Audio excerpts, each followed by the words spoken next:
Welcome to AISiteMaker training video series. In this tutorial we are going to show you how to generate leads from your site. Go to the left menu and click on the Manage Sites option. Now you are on the Manage Site page.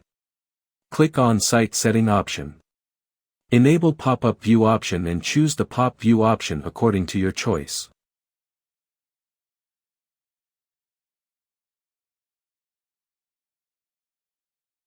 In onload pop-up will show when user load the site.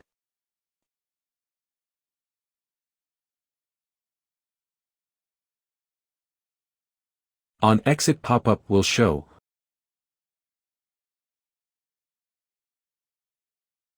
when user exit the site screen. In time delay pop-up will show according to your given time delay.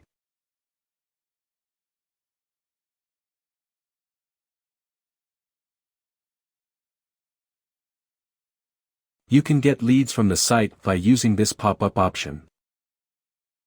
All of your generated leads show in Leads section. Your leads will also added in autoresponder when you integrate any autoresponder in automation section. You can manage your leads via GetResponse, ActiveCampaign or MailChimp. Thanks for watching the video.